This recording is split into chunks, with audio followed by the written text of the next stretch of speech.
out. Well, actually, Nick did it more. When he comes back, he's making coffee. He can tell us he was out measuring the patio because we want to get more shade up in preparation for harvest, which is not sure if it's going to be early. Like when we walk the farm, the trees look very full of cherries. It looks like it's going to be a much nicer yielding year than it was last year, but everything still feels green. It's sort of like the trees got full and now they're a little bit stunted. So it's yeah, a bit of a waiting game. We're still not sure if we're going to have an earlier harvest or maybe more normal, which here starts like first week of December.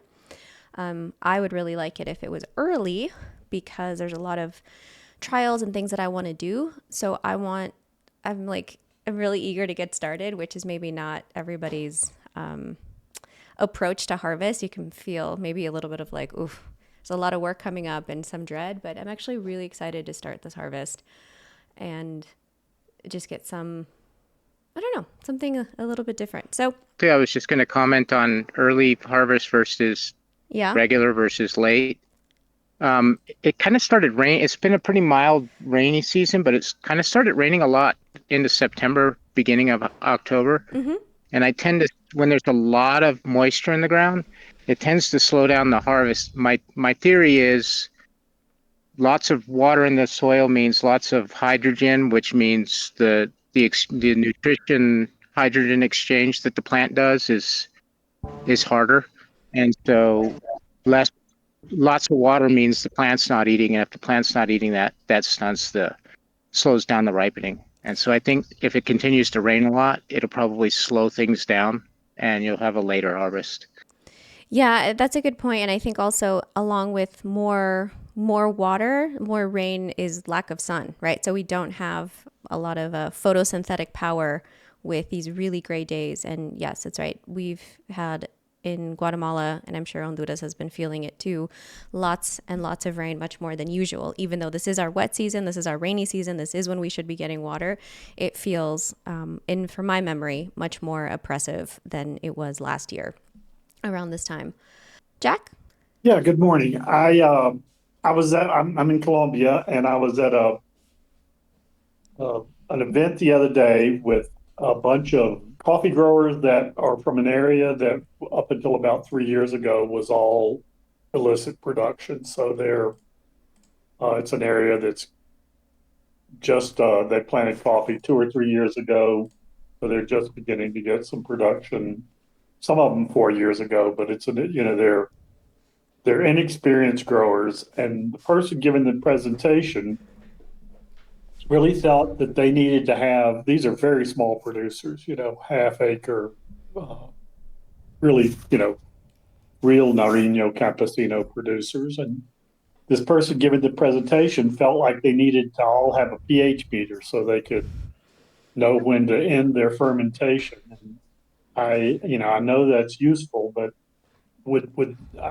I was telling them the first thing they need if they're going to make any kind of investment is clean water. But I'm just kind of curious to what you think is kind of an order of priority for truly small campesino producers that are uh, just kind of figuring out their way. That's a really great point. Thank you, Jack. And it's actually very timely because one of the projects that we're working on now is the series with James Harper of Filter Stories to do like a producer toolkit. So we're asking these questions of, one of the things I realized is there's a lot of, maybe not a lot, but there's enough good resources, TechnoServe, there's Ana Cafe, like a lot of these kind of coffee institutions create manuals and create resources for smaller producers, but they're usually a 50-page PDF document that is can be intimidating to approach. So my goal for this series is to have the audio version of that, instead of sitting down and reading 50 pages of a government report on best practices for pruning and best practices for, intercropping, just to have something that you could listen to. So we're asking ourselves these questions of how to create this toolkit that is the most useful and what to include. And one of our challenges is that the coffee producer is such a range of avatars. It's such a range of characters of who has what resources. So all that to say, Jack, for your question, yeah, I think it's tempting to have a tool that you can hold on to, like a pH meter, so that it feels like progress. But something that I do see in my work is that a lot of times more data just creates more noise. So a lot of times people aren't really recording anything because it's much more of an oral culture. And it's just like, okay, this is our kind of habit. This is how we process coffee. And then someone says, oh, you should be writing things down and taking notes and putting it in a notebook, which I really like as a starting point. It's like if you don't know where you're standing, you don't know, what direction you're moving. But to put such an emphasis on a tool like a pH meter, it does feel a little bit of a weak suggestion. How do you know, Jack? You're saying starting with water, it would be a better point. Do you know that their water is an issue, or is it just like looking at that as a potential? Well, I mean, it's an issue for us, and we have a lot more resources than, these campesinos in Policarpa. And so I just assume that it is, in the hierarchy of trying to help them develop good practices. I talk about cleanliness and, cleaning up equipment and uh, cleaning your tanks and things like that. Yeah, I think that's a really But great point to start. these are very basic. These are people that are uh, at the very basic level of coffee producers. Are they producing coffee at all? Meaning, are they producers that are just like growing cherries and selling cherries and want to start producing their own coffee, or are they already producing No, coffee? they're already producing coffee. This group has 175 members, and uh,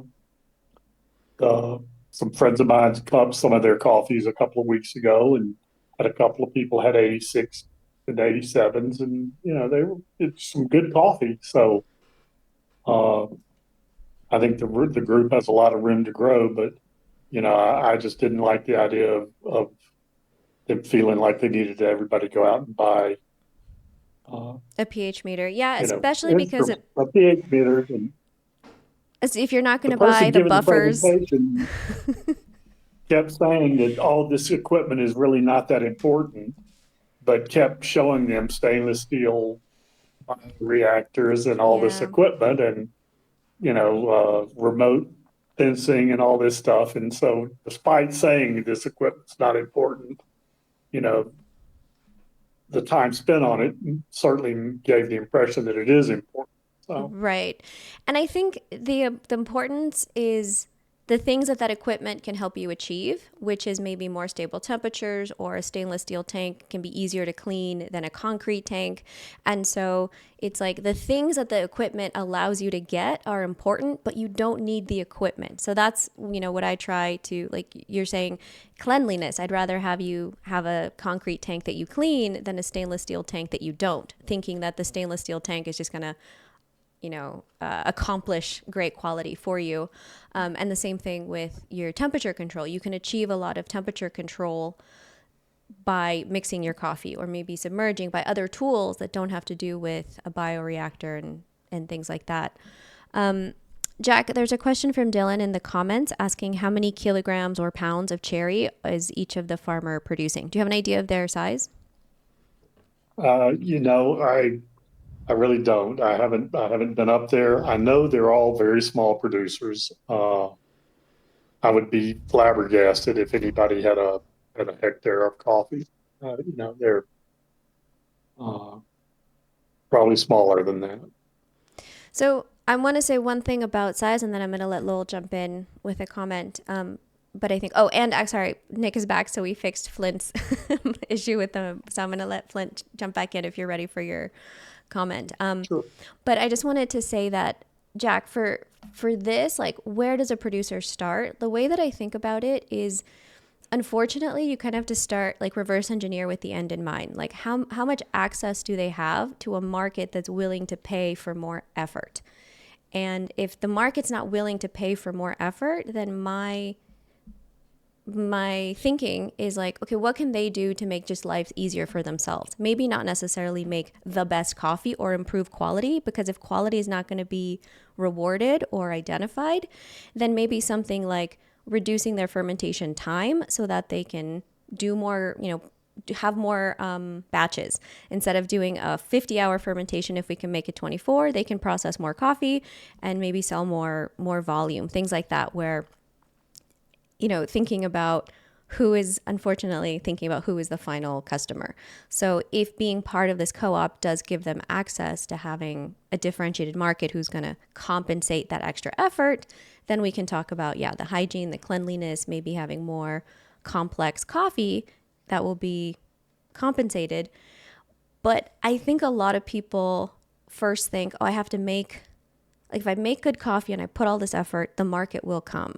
And I think that is very unlikely for a lot of people. I think that's a lie that specialty says, like just have good coffee and you will be found. And I don't think that works out for most small producers of that size if they don't already have some touch point, some kind of connection to that final buyer.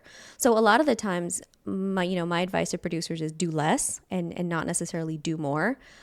Just like kind of back off and do your coffee more simply. And a lot of times too, when can you back off and do less, you can maybe have more of that. How do I want to say this? Like, it's not that the coffee can improve, but I do see the mistake more often that trying to do more can kind of reduce quality. So maybe backing off can just be a way to either, maintain the quality and not kind of waste resources. So I'm going to stop talking and let you guys jump in. I want to let Flint jump in first because I couldn't figure out his audio if he's ready. And otherwise, we're going to go to Lowell. I really wasn't doing anything more than saying hello. I haven't been able to participate or listen in or anything with office hours for a few sessions. Let's see, maybe it's just tangential. I live normally in the other Washington, and we have irrigation water. This year, it is stopped about 10 days early, and the water is required to keep the rivers cooler, and there's not much of it. So it's an agricultural valley that most of us try to use irrigation water if we can for other things too, because it's cheaper. But now I'm on the other side of the country in Washington for a week. And in both places, one of our family members, my son, who's a landscape architect, is interested in water harvesting. So here, the water to feed plants, and you can see the water outflow. And in coffee production and in coffee roasting, water is an issue. And I know you guys talk about it a lot, and I keep my ears tuned to what producers do with water. But I recently talked to a roaster who uses water in a system to scrub the exhaust.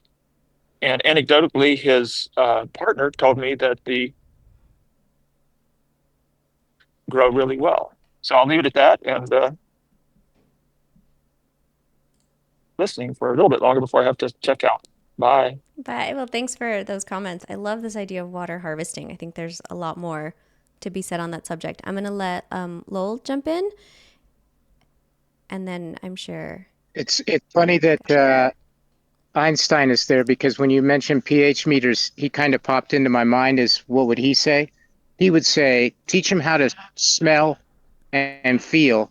And if you have to have a pH meter, use that pH meter to show the correlation between when the coffee smells really good and the coffee feels really good. What is the tool telling you as a backup? That's what I would, if I were going to talk about tools as being the thing to verify what you're learning with your senses. And when I was new, I think we're all really attracted to technology in tools, and that's kind of a pitfall for being new and inexperienced in any industry, is that you jump to the bells and whistles instead of learning the basics. And the other thing I would say, Nariño has a history of doing kind of, they had the CRS project and where they had a centralized wet mill, I think, was the final conclusion. And so I think now, after having seen small farmers, um, and we didn't do this, but if there's no infrastructure, if the farmers don't have tanks or anything, or wet mills or depulpers,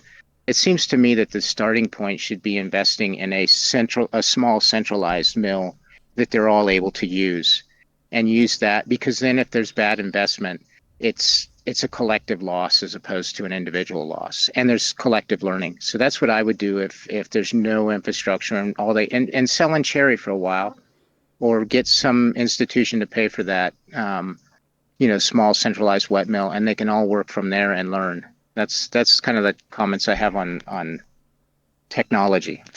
Thanks, Lowell, and I'm glad that Einstein's here and he can speak for himself. I'll just say that not just the like newbie instinct to like play with toys and that's something fun. I think there's also an element of that that's like the masculine approach, because I think as women, the feminine approach is much more used to being embodied and much more used to listening to our bodies, that maybe the masculine isn't as like doesn't have that as accessible, and so you're more likely to turn to tools and technology to like, give you that kind of information. So I'm wondering if that, it's a multi pronged or like a multi-factor that gets us into these areas in coffee, which is both, very masculine leading and then also, very interested in the toys. Aysen, you want to jump in? No, I think you're all doing great. The discussion is really, really amazing. I'm enjoying just listening, but I do have a little bit of input that we could discuss. I just received this week, samples, the last samples from my biggest post harvesting gig this year. And the coffees have now had enough rest time that they're actually opened up and are giving good results, and are giving the results of some of the research that we have done here together, some of the questions that we've done here together, and now I have some of the answers. And it didn't go quite as well as I thought it would this time. And I'm wondering if maybe water chemistry is part of it. So we have that possibility. There's a window of discussion for some real stuff that we've looked at earlier.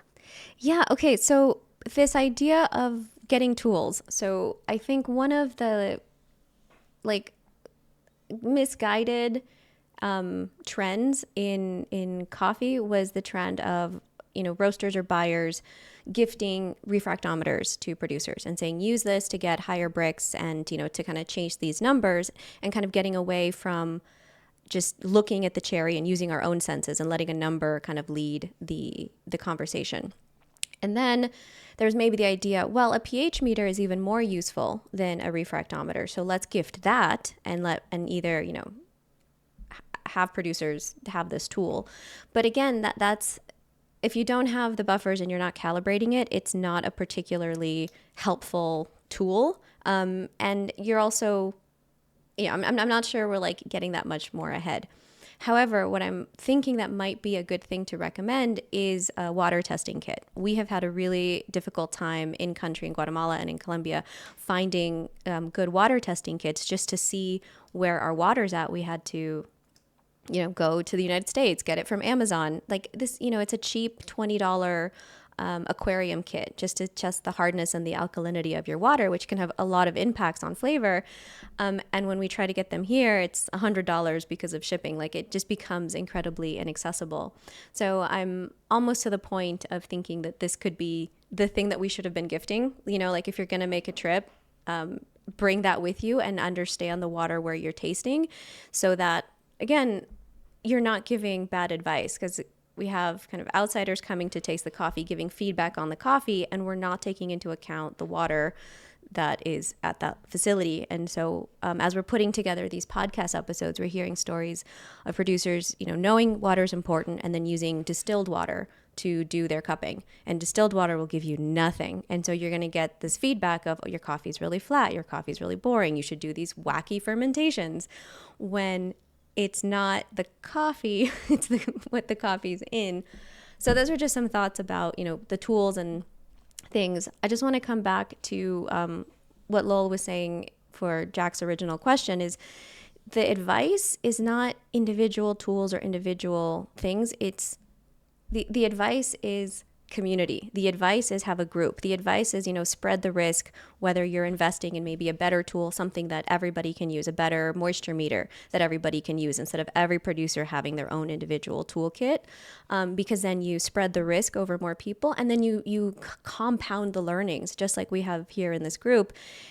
Everybody's tried something and then you can put it all together and then get much further. I think one of the challenges for a small coffee producer is that most of them are so siloed in their region in that side of the mountain that they don't get to benefit from these kinds of forums and get to benefit from everybody else's learnings and get much further. So yeah, I think the best advice for them would be have a group, even if it's not a formal co-op, a formal system, creating something much more informal and kind of breaking this culture of secrecy and this culture of keeping your slight advantage, the razor thin margin, so I can't let anybody know what my special recipe is and things like that. Like ultimately that does more harm than good. So anything that goes towards that direction is kind of what I want to preach, which is, people are like, I want a solution.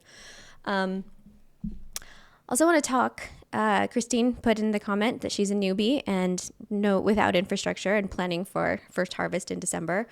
So, some of these, I'm hearing about a lot of people like that and thinking about how to make this podcast kind of as a toolkit, but also as what's the word I'm looking for? Kind of like your first stop if you are newer into coffee, or maybe inheriting, maybe you're not newer, maybe you're fourth generation, but you're still inheriting from a very traditional system, a collection of information that exists, but it's just spread out kind of all over the internet. Also want to say hi to Alex. I got to hang out when Nick and I were in London.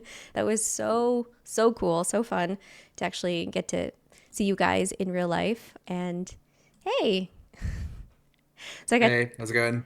got to go visit scenery and got to taste some really cool coffee. So thank you for hosting us. Thank you for spending your morning with us. Oh, it was my pleasure. It was lovely to hang out with you guys and Matt from Plot as well. Good lad. Yeah, Matt was there. And Alex, I didn't get to say this to you when we were in person because I was just busy taking everything in. So I'll take the chance to say it in front of the group. But I was so impressed by your point of view and Scenery's point of view. I feel like there's so many coffee brands that I get, requests to be on the podcast. Hey, we want to talk about our coffee. And they're just making coffee, which is fine. But I feel like a lot of those brands lack a point of view. They lack something that they want to say. And that's something that comes across to me really clearly with what you're trying to do with Sceneries. Like you have something that you want to say about coffee and about how, coffee is a ritual in our lives, but then also how we interact with the plant. And I don't know, just wondering if you wanted to say a little bit about that, just because it, to me, feels really distinct in like the specialty coffee space. Yeah, God, I'm like, our original tagline was supposed to be like profoundly simple coffee or profoundly like, and ended up being like, I was like, I didn't like the name of that. I didn't think that simplifying things was the right thing to do. But it was instead like the business tag, like the three words, it's like profoundly straightforward coffee, which is in itself a bit of an oxymoron. But this is it if I can explain it. Which is to say something is like profound is has deep meaning, right? There's a lot more to than meets the eye. But then straightforward is both on one hand can be like to make something simpler, but it can also mean to speak frankly, to like, to say the honest truth. And that tension between simplify and then also speak openly and honestly, that's where we sit. So it's this idea of like, how can we, instead of preaching to people this whole like 2015 specialty barista sneering at the baristas like how come you don't know this sort of like you want to educate the customers thing, how can we encourage people to want to learn things, but not force it upon them, to really encourage that curiosity. On the same hand, also deliver something that has real truth behind it and real feeling, and it's just less like focusing on, oh shit, what is everyone else doing, but like what do we want to do? How do we want to share this? How do we want to present this? And ultimately, also stepping back a little bit to like the key thing for us is like, are we completing the value chain from producer to consumer? Right? Like, are we putting coffee in the hands of the end user and like and doing so in a way that we feel good about? Like that's the key part. We're just one more step in the chain. We're not the key player here. I don't know if any of that made sense because it's the end of the week on Friday, but like that's in a nutshell what we're trying to do. I guess we were all lucky. We've all worked in the coffee industry before, and none of us we really don't like the egos that come with being a roaster, being a roastery, and sort of getting a little bit sort of tooting your own horn. It's just, yeah, step back and let the producer and the consumer. They're the key parts of this. Like we're just we're making it happen. Yeah, and it does make sense. And I just want to say that it really comes across, at least for me, it really came across that it was an inside out point of view of, what you guys wanted to say versus what I do see in a lot of other specialty where it's like what you're saying, this looking around and saying what's going to be cool, what are people going to like, let's try to predict the trends and then kind of reverse engineer something that people will like, when I think a lot of times people don't really know what they like, or they at least like a point of view. And I think even with, like you said, scenery, you're not centering yourself as a roaster. You're trying to reflect back out and say, look at the scenery of the coffee, the way that you have your bags. I'm wondering if you could hold up some of your bags for the camera so that people can I'm just gonna see grab some from the how somebody approaches a label. And I'll take the chance to let Dylan hop in. Thanks for raising your hand. Thanks. Yeah, just bringing back the conversation back to like processing design. One of the first considerations I would advise on is what is the size and type of fermentation vessel. I think there's a lot of building very big tanks in the early stages doesn't really allow for kind of the scalability or the management and experimentation of multiple lots. So I think starting with like a 20-liter bucket, moving to larger like vessels could be a good option for new processes. Ooh, I really want to double down on Dylan's comment, because yes, it's one of the biggest mistakes I see when I'm consulting for new clients is they're, have a traditional setup. And so their pilas are like swimming pool sized and they want to try something new. They want to do something different. And it's so difficult because their scale isn't there. They're incredibly inflexible systems. So I definitely advocate for thinking about that vessel, thinking about having something small-ish so that you can, being modular, having something that you can try something small so that you can get new information, and that you don't have to then do immediately 15 tons of everything that you ever want to try. And the mistake that I see is people can't do 15 tons or afraid to do 15 tons. So they just put 1 ton in their 15-ton tank, and you're also not getting, reflective information in that sense either. Martin has a comment, and then I want to let Alex, can you just show us your bags? Because I love these labels, and if you could just speak a little bit to the art. So I don't know if the light will be show it. For every coffee we commission, for every farm, sometimes for every lot, depends on like how often we're purchasing and how deep the relationship goes.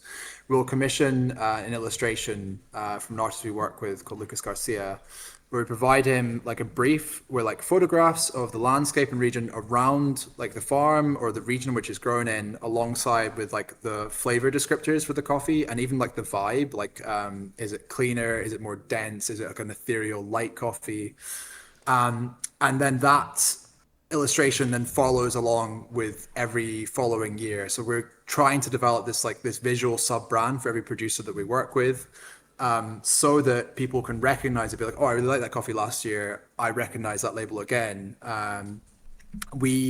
Unless it is essential to the value proposition of a coffee, like why is this coffee like twice the price of something else on the shelf, We don't put the processing details on the front of the bag.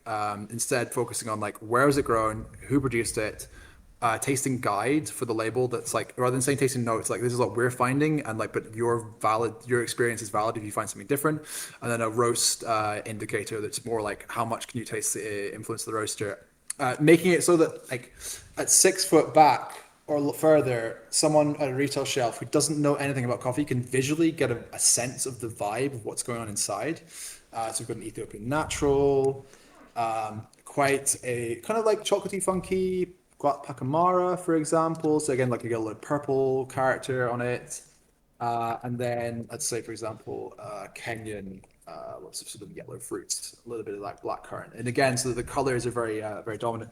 The goal being that like rather than overload information, we want it to be a choice. If someone just saw, I like the sound of that, I like the look of that, and they buy that bag of coffee and they open it and they brew it and they never look at any more details, we've still completed the value chain. We've still put that coffee in the hands of the end user. If they choose, they want to learn more, like, oh, why does this coffee taste so good? We provide a lot more information on the back of the bag than you might typically find on, the quite information dense front labels. And then if someone wants to read even more about it, they follow the QR code, it goes to the website. The website, we try and have a pretty good write-up for each coffee as best as we can, best for the information that's provided to us. That's the goal being like, don't gatekeep.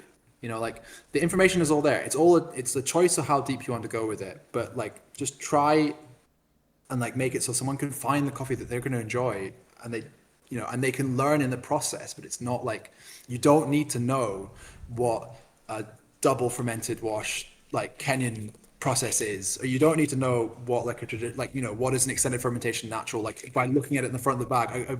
It's one of the things we came across so much from like baristas at a retail shelf, but in the previous parts of our coffee career, like that sort of what we almost call like the tragedy of the retail shelf, where like roasters put everything front and center, like they really want to demonstrate like, oh, this is all the details of the coffee, but then someone who wants to buy good coffee, who wants to have that experience, is just then put off because they just don't necessarily understand it. And we found that we did have to, for example, mention like this Pacamara. It's quite an expensive Pacamara. The producers pay quite a lot for it. It's very good coffee. So it's for us. It's then essential to mention something on the front, and as part of the value proposition. But if it's the rest of the time, trying to just make it simpler. Hopefully, I'm not running over time here, but that's no, that's really helpful because I like to be able to, show your really great use case of this, and I just want to comment a couple of things on this, and then we'll let Martin jump in. But one thing that I really appreciated, and that kind of ties into many of these conversations that we've been having over weeks, is that embodiment. And so you're providing this opportunity to use colors and to use a feeling to communicate coffee, which is also what we're trying to do, where you don't have to engage with it just on an intellectual level. You are bringing that down. And something that really stuck out to me, you said this to me in person, was, we use so much imagery of coffee itself, the coffee cherries or coffee producer, which I also have a lot of feelings about, like, using people's faces to sell the thing. Like, it seems like a good direction, but I feel like we've kind of bastardized it a little bit. And what you said was, yes, the thing that we're looking at is interesting, but also everything else around. So it's like turning around and looking at the scenery, like, okay, you're in front of this pulper, but like, what's behind you? And so I really like that idea of you're bringing in more context to coffee. And I think that your earlier point about, profound and simple is paradox, and paradox is like the most human thing. And so there's a lot of humanity in this coffee. And so, I'm sorry, I'm just, gushing all over how much I really love the vision, because I feel like there's such a lack of this in coffee. I feel starved for vision and point of view. So I'll stop, and I'm going to let Martin jump in, and then you guys can keep going. It's helpful if you want to say something to let me know in the chat. And we can keep... Hi everyone. Morning. First time joining the Discord, but I've been listening to podcasts for a long time.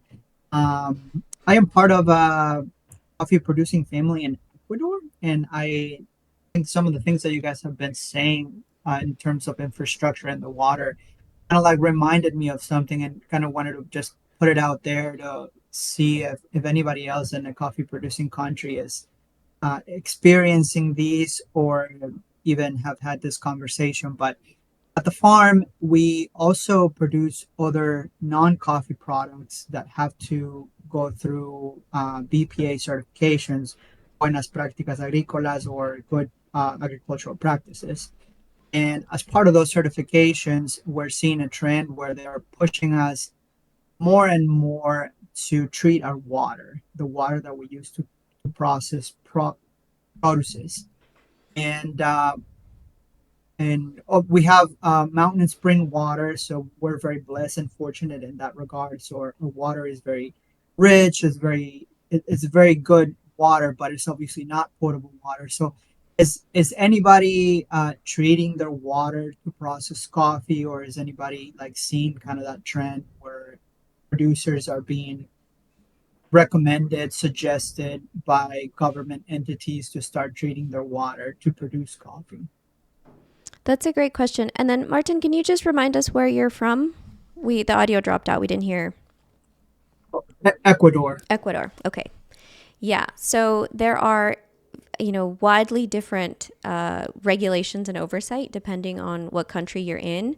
But I think that that's one of the mistakes is, waiting for the government to tell you to do this kind of responsible thing. Yes, it requires a lot of infrastructure, but I think ultimately it's really beneficial to treat your own water because then you can recapture it. I mean, you're not just being a good steward for the environment, but you can recapture that water and use it for yourself for irrigation or for other purposes.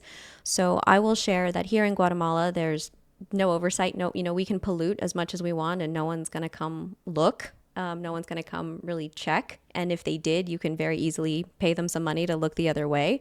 So that's, Yeah. our reality here. But I think I may have phrased my question wrongly. Not the water, not the leftover water after okay. producing. Obviously, there's a treatment process that you should do for that. I'm talking about the water that you use Oh, before to post process your coffee. harvesting Gotcha. to wash your coffee, to float your coffee, if you use that water for fermentation and things like that. Yeah. Gotcha. Okay. Sorry about that. So going back to that, we also have a spring here that we use. So I don't do any treatment of the water beforehand. I think Mhm. that the people that have potential issues again for fermentation is water that has been like maybe city water that's been chlorinated because that will have negative impacts on your microbes. I think that there's. Does anyone else want to jump in if you treat your water or do anything to? Go ahead. I sign. Yeah, not me particularly because I haven't gotten there yet. I'm in an area where I know more or less how the water works and how much minerals are in it, etc. I can see that from the way my coffee percolates. But I have passed some farms this season that have had to work quite a lot on their water, even for irrigation, because there is so much iron in the water that you actually damage the leaves in the sun afterwards. So you really should know what your water is like, both for irrigation, for using for fertigation as well, and for doing post harvesting, obviously. But just having a system that cleans incoming water and does simple filtering, it helps a lot. And then if you have a system that keeps the water in movement so it doesn't get stale and starts smelling of death, then you're even better. So I think if we don't look after our water, who's going to? So that's kind of my point, that we need to see what steps we can take to have a stable and secure water supply, and that we don't pester our environment with nutrients in excess, etc., on the outgoing side. That we also need decantation ponds, and we need to have plants to help us.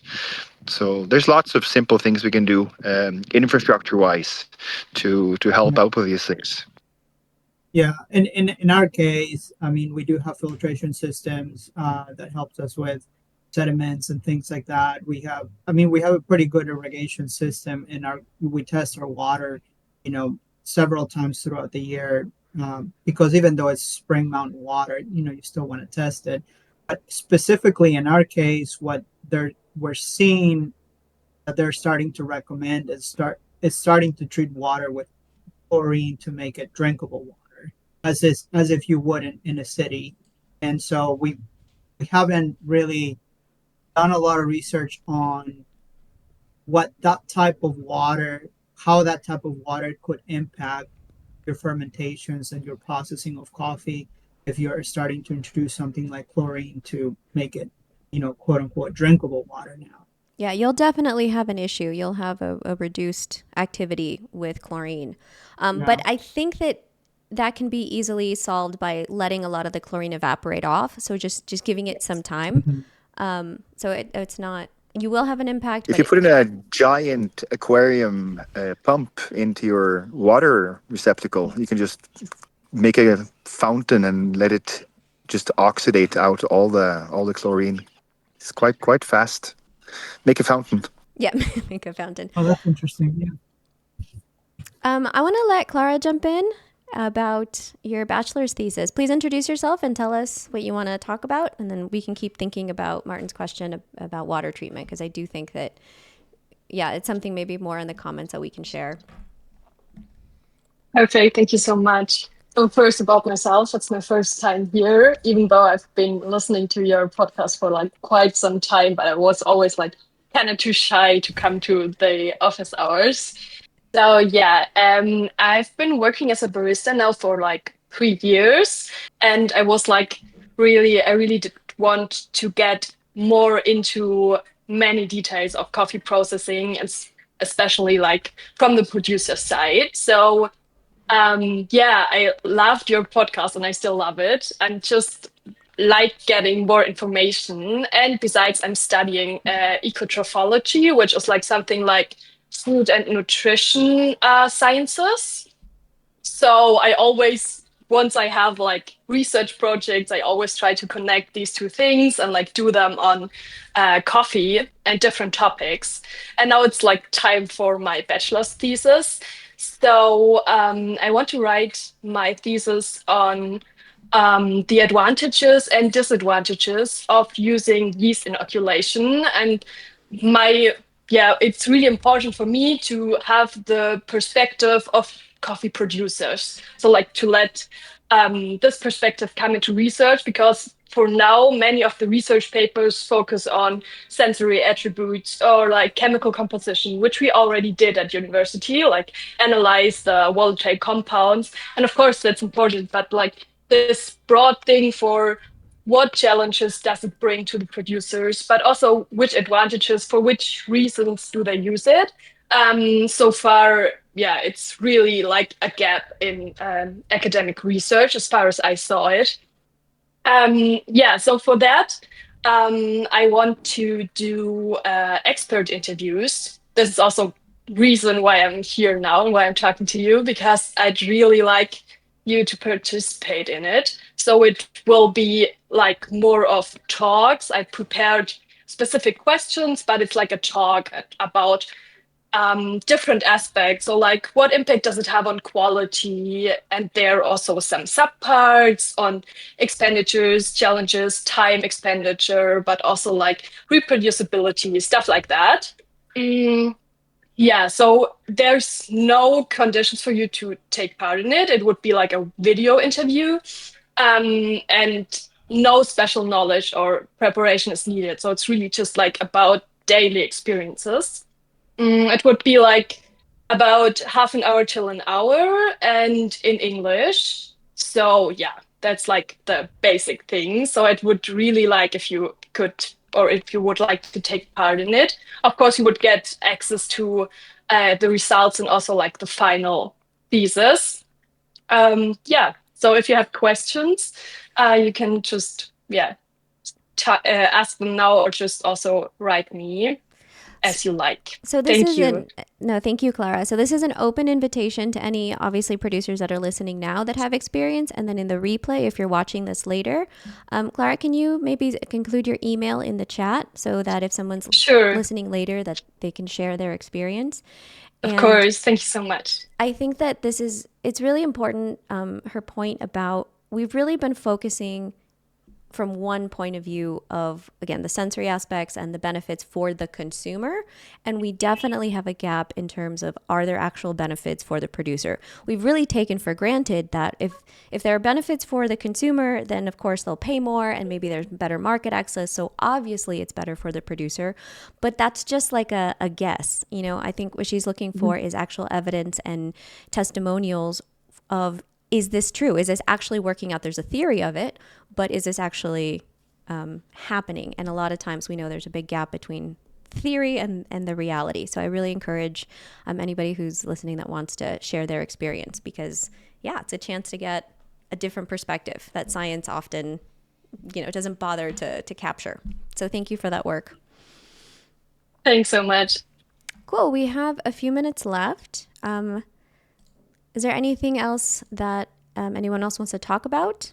I just want to thank people for their responses, and I've done a lot of thinking about water. We've got to invest in some solutions for water, because we have very sediment laden water, and it clogs up drip irrigation, and so we bring bottled water to ferment with. So we need an on farm solution to that, and I'm working on it. You bring bottled water, so like the 5-gallon jugs? And how many, how much of a lift is that? Like, how many fermentations, how many jugs are you going through per week, per season? We have such small, production. We're only harvesting the Bourbon and the Geisha now. The Columbia is all abandoned for right now. So I don't know. It's 5 or 6 botellons a week, I guess. Okay. So we just don't have that much coffee, and it's spread out. The harvest is not. It's 6 months long now. It's not. It's just weird.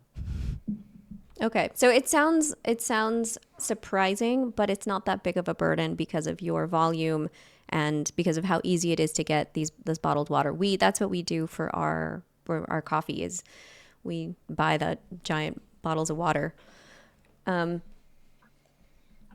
just want to answer Dylan's question in the chat. He's asking if we mentioned putting up more shade at the beginning of the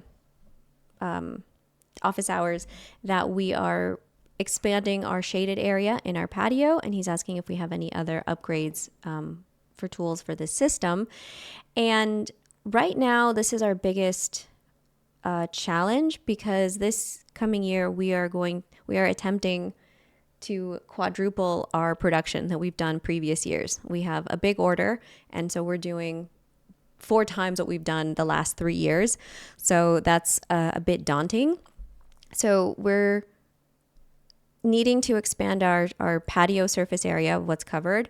The other upgrade is, which I've mentioned on Instagram and Reels, is updating our tools from just wood to PVC or something much softer, so that I get less like physical shearing, physical damage on our patios, because with the volumes that we're doing, we can't have raised beds. Not just the amount of coffee, we don't have enough space to be in raised beds, but also we don't have enough bodies, we don't have enough people, labor to be turning the coffee in that way. Whereas, when it's on the ground, one person can cover a lot more surface area than if you're kind of going through the beds in the traditional way. Can you think of anything else that we're doing dramatic this year? No, we have a fermentation camp the first week of December. So I'm going to start to incorporate teaching the naturals. So we are going to be making more naturals as kind of examples, not in a production sense, but just to give people that option because of water. I think one of the questions that we could maybe ask, kind of going back to Jack's question, is if your water's not good, instead of trying to treat the water, can you kind of go around the system and process coffee with less water instead of relying on wash coffee and then using microbes to get the profile of a wash coffee, get the cleaner, kind of more acid forward profile of a wash coffee in a natural without using as much water. So I think a lot of times, we can step back and look at the higher view and say, okay, I don't have good water. How do I do this? But can you go even higher and say, do I even need the water? Or can I use, 90% less water by changing my processing method? I think Colombia is a hard case because of the high humidity. So then those naturals are really hard to dry. So then you kind of have to, it's like a whack-a-mole. You solve this problem and then something else comes up on this end. But for what would be great in our facility, like I would love to have a mechanical dryer. We just, we're not the owners of the farm, and the owner is not interested in that type of investment. So our hands are a little bit tied and just sticking to patios, but I would be really happy to have a mechanical dryer because I think it can do really good quality. And if you guys have been here for a while, you know that we had unexpected rains, and we had that was very challenging, and I'm sure climate change is just going to keep being very unpredictable. Let's see. Oh, so Lowell's asking, when will the project appear with James? So our goal was to release these episodes. There are 8 episodes, so we're focusing on farming, production, because James has a financial background. There's definitely going to be an episode about sales and marketing. There's another episode on decaf, just because I'm really passionate about it, and the idea is having new markets and new ways of having coffee. I'm trying to think what else. There's 8 episodes. What am I missing? There's a water episode, of course. And our goal was spring 2026 to have these because, like I've mentioned before, they're in James's style. So they're like, first we need to have 50 hours of interviews and he needs to compose the music, and then we have to put everything together. So they're going to be a production. And then that's the English version. And then part of our project is these will also be recorded in Spanish. So I will record them with Francie, and they will exist in these. So that's going to it's going to be like a whole other series. But the point is for these to exist in both languages, and then they'll be on YouTube. So hopefully they can be AI can help us in Portuguese and other languages that obviously I don't speak, but at least in Spanish, they will be originally recorded in that audio. So yeah, that's the project. We're still trying to shoot for spring of 2026. That would be really awesome, but it really depends on, can we get the interviews and everybody else's schedule when you need 50 people to get back to you. Question. Oh, Einstein, the investment is way smaller when you make it. What do you mean? I think it's faster just activating the microphone. You were talking about dryers. I too believe that we are not going to be doing that much work over the next few years with top lots if we can't get our drying to work better, because the sun is getting really harsh and really hot and really intense for our coffees. And, running around shoveling coffee all day long is also something that we could do a bit less of. So if you can get your movement of coffee down to once a day, so it doesn't stay static, it always has this one tumble per day to reach an equilibrium in drying that's better. Then you can have a semi-static system that works really well. And semi-static systems, they don't really need transport, they don't need anything. You just enter, and then it goes down the stairs, and then you retrieve it at the end. Then you can actually put it up top again and let it go down once a day. But if you have like a 5-day system with 5 static dryers, they all have the same ventilation. But you can open and close louvers for each one. So you can have 3 working, 5 working, whatever you want. Lots of great low tech for getting this to happen, because all grain storage silos, they need positive air pressure and airflow so the seeds don't start going bad. So these big systems are quite cheap because they're very abundant. They're everywhere in the market.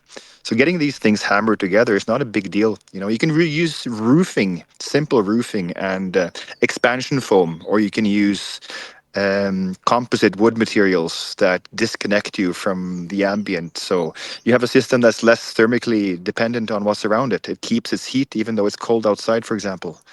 And if you can get passive heating into the system as well, then you could be really happy. And that's not too complicated either. So, just finding somebody who's willing to bet on something like that is difficult. I've been working on that for the last year. That's a good point, and it falls. I'm falling into my own the trap I was pointing out of processing, where I have an idea that drying is one thing, and I know what a mechanical dryer costs, and so it feels like how to reach that goal. But to your point, creativity, there are other ways to solve the problem, and the biggest problems are movement. Like you need the coffee to not be static, but what we have the problem on the patios is to keep the temperatures down. You need more movement, and more movement is more physical damage. And so you're always walking this line of not making sure my coffee's not getting too hot and too, baked by the sun, and also not mixing it so often that I'm just breaking down that parchment protective layer. So again, that's something that can be solved mechanically. You can have something that can be, rotating the coffee in a gentle way without that much labor, and you can control the heat. So yeah, I definitely think that we need that drying solutions are going to be a huge role in quality. And I think that I think I mentioned it before too. It's like I talk about fermentation, but it's like the real key to quality is drying and doing something differently in your drying. So for now, we're just relying on shade. We're using the tools that we have and seeing if we can get this much coffee. But I think I have a hope that if we can prove to the owners that, we've 4x'd the production at this level of quality, we'll have a little bit more playroom next year to make some investments like this, to say, okay, the